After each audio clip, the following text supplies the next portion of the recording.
So let me tell you about the first time that I saw a CD. Now, of course, you're seeing pictures in magazines and you're hearing about them. I'm not really sure what I heard about them, if they sounded better than this or if they were better than cassette. I mean, I'm sure there were ads that were saying that the CD is better than cassette.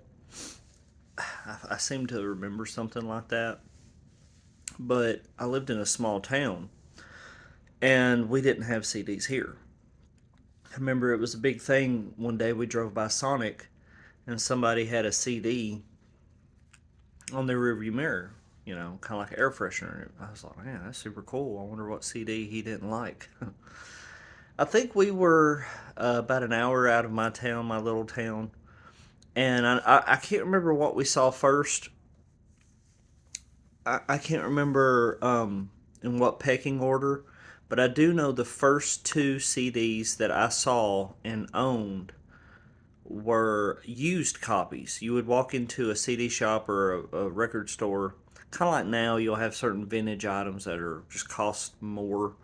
At this time, you'd walk in, you might see 2 to 5 CDs behind a case, and they would be the big band stuff. It wouldn't be little bands. And I remember, I seem like I remember Kiss Alive being like $75 used. I remember the Motley Crue Decade of Decadence was 35 used, and that's with the case broken.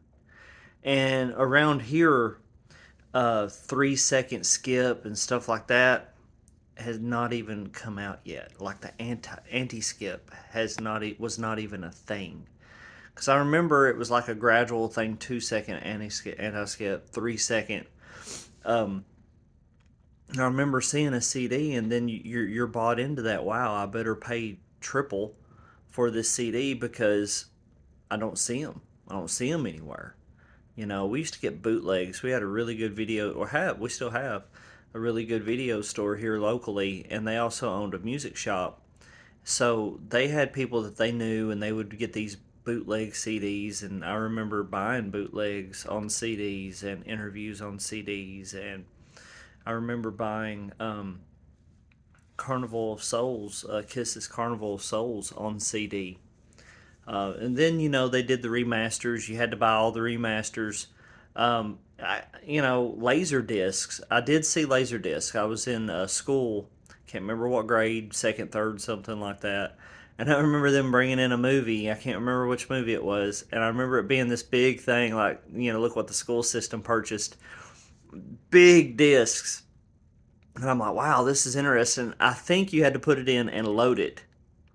And it took forever. And I remember sitting there going, this is just not going to work because it's taking just as long to load. I mean, you got chances of scratching it or easier. And I was just thinking to myself, that's not going to replace VHS. I was right. But CDs were small. They were kind of like the future, and like small little records, and it was pretty cool. But yeah, that was what I remember, just seeing those prices now. If you wait 10 years, those prices would easily be in the $4 to $10 range, up to like 15, 16 brand new for like a brand spanking new record. But that's my memory of my first CDs. So what are some of your stories? What was the first CD? What was the first CD you saw?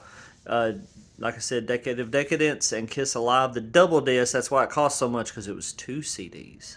So if one used CD was 35, $40, of course a double disc would have to be double. Logic.